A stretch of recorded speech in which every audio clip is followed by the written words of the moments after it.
Hello, I'm Taylor, and I am the President and Chief Executive Officer of Generation Connection.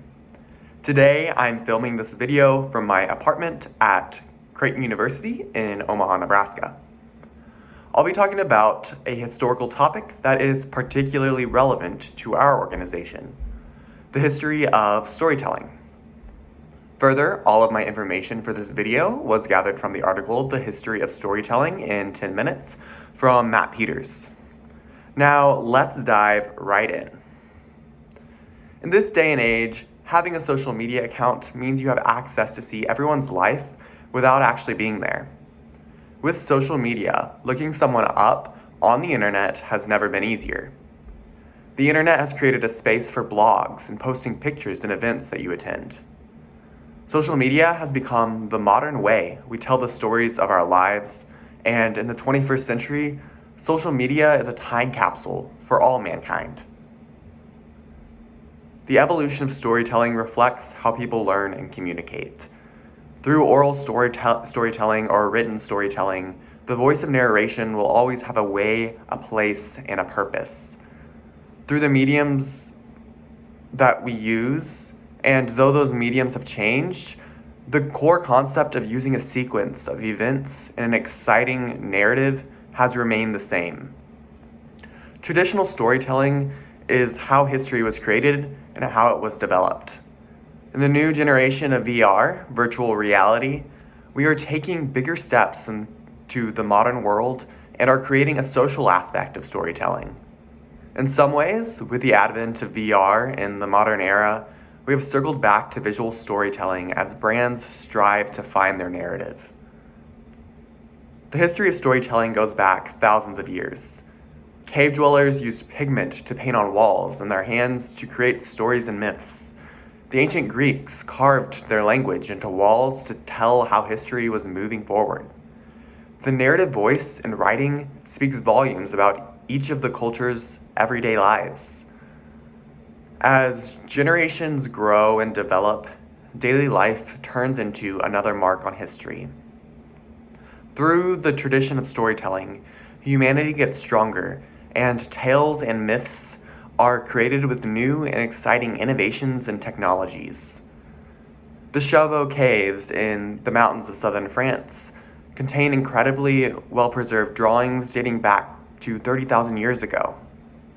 On the walls of the cave, explorers found paintings depicting the prehistoric period. This was how they formed unspoken and unwritten language to communicate. The cave drawings told stories about encountering mammoths, lions, and rhinos. The paintings depicted their everyday activities of using homemade weapons and using every animal to survive. The ancient Greeks lived on islands and fished for food. They discovered ways to use their tools to carve messages into tombs and slates. For thousands of years, their stories were communicated only through oral storytelling. It was told only through their voice. The Greeks were also known for the first people to develop writing and apply it to storytelling, which they used to leave messages and write poems. They used animals like pigeons to deliver urgent messages. Most of their communication was in times of sorrow, war, and celebration. The Epic of Gilgamesh was a story that started as an epic poem by the Sumerian king in the 3rd millennium BC. This story was about a man named Gilgamesh and a wild man named Enkidu who befriends Gilgamesh after a fight, and they set off on a journey to find the key to immortality. Epic poems are referred to as such because they could fill a 500-page book by today's standards. But because the Greeks were so passionate about the art of oral storytelling, these stories were written as poems to help the storytellers remember and perform the whole story. Over the next several centuries, the art of written word and storytelling would evolve and develop into cohesive works like the Bible and everything William Shakespeare. The first parts of the Bible were written back in 1300 BC, with stories, myths, and legends about kings, gods, and prophets. They were tales and lessons with religious purpose that people learned through orally speaking before ever being written. William Shakespeare was an English-speaking writer, actor, and poet born in 1564. Although his life was short by today's standards, Shakespeare wrote 37 plays during his lifetime, including Hamlet and Romeo and Juliet. Shakespeare was a huge stepping stone in building storytelling because his work was so expansive and was relatable to everyone. To this day, Shakespeare is still the most performed playwright of all time and is continuously adapted for film. Not too long after the era of Shakespeare, stories that would come to be known as fairy tales started in France. Many fairy tales from this point in time were stories that were passed down from generations before and simply needed to be put onto paper. The tales were mostly written with children in mind. They were created to teach children basic life lessons in storytelling form. For instance, the story of Hansel and Gretel was meant to scare children from wandering off into the woods. Telling a story is a tangible example of how legends and myths make storytelling that much more valuable to an audience. Since nothing like the newspaper had ever existed, its invention shook the world. The first modern newspaper was created in 1709 using 3 plates with red, yellow, and blue inks. The first newspaper was published and distributed in 1690 and called Public Occurrences, both foreign and domestic. Shortly after that, in 1704, the first Boston newsletter was created. It was named the Statute of Anne. While the invention of the printed word was undoubtedly no small achievement, the design of the printed photo would be even more impactful. The gift of photography in the 21st century is impressive, although if it weren't for a man named Joseph Nicephore-Niépce, we wouldn't have photography. He was the first person to take a photograph and have it shown to the world. He and his brothers used light to reproduce negatives of images. In 1813, developed the art of lithography to transpose those negatives onto paper and create actual photographs. Niépce's work is very much alive in the art of photography. By using the proper digital tools, we now have photos that are taken in the best resolution and the best quality. In 1949, Frank N. McGill founded a publishing company that was called Salem Press. It was first placed on Fifth Avenue in New York City, across from a public library. Salem Press and Harper & Row agreed and sold 11 reference titles. In 1975, Salem Press moved from New York City to Englewood Cliffs, New Jersey. It developed a new approach to telephone sales. Not long after, Frank produced an editorial office in Pasadena, California.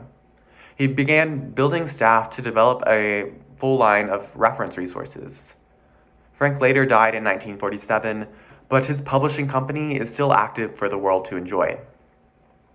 Another massive part of Frank's legacy would be the deployment and development of printed magazines, which came when mass printing of small books was made more affordable. Print magazines have fluctuated in recent years, and we have made it possible to have digital media be our main source of reading. In 1939, the magical box was invented, which would be known as the television. The first television was broadcasted for Franklin Delano Roosevelt on NBC. After the first broadcast was sent off, the company RCA began to sell televisions, and it became a huge hit. Since the TV was designed to look just like furniture, it was appealing to consumers and fit right into their everyday living room. The first commercial arcade was created in 1971, referred to as Computer Space. It was a video game produced by a company called Nutting Associates. Video games would go on to become one of the most popular mediums for telling simple stories of the 20th and 21st centuries. By presenting to the world a new way to be in a story, video games have made it possible for you to put yourself in the shoes of a character and go on adventures and journeys as if they are real. The 1980s was the time for crazy perms, insane outfits, a rocker attitude, and music that made people want to get up and dance. It was also the time when music videos had to come to prominence and were used to give deeper meaning to songs in the form of video. It was the start to a decade that was upbeat and craving something different. People created and shared music videos to spread ideas through music. This was a mixture of audio and visual that told stories in a whole new way. In this day and age, having a social media account means you have access to see everyone's life without actually being there. With social media, looking someone up on the internet has never been easier. The internet has created a space for blogs, posting pictures and events that you attend. Social media has become the modern way we tell the story of our lives, and in the 21st century, social media is a time capsule for humanity. The evolution of storytelling reflects how people learn and communicate. Through oral storytelling or written storytelling, the voice of narration will always have a way, a place, and a purpose. And though the mediums have changed, the core concept of using a sequence of events in an exciting narrative has remained the same. So with that, I want to conclude this historical video and allow you to get back to the greatest story you all will have the privilege to ever write, your life. But I also want to challenge you to think about how your life story has been shaped by the many stories around you, the stories embedded in literature, in cinema, or the stories from the everyday relationships we form with the people around us.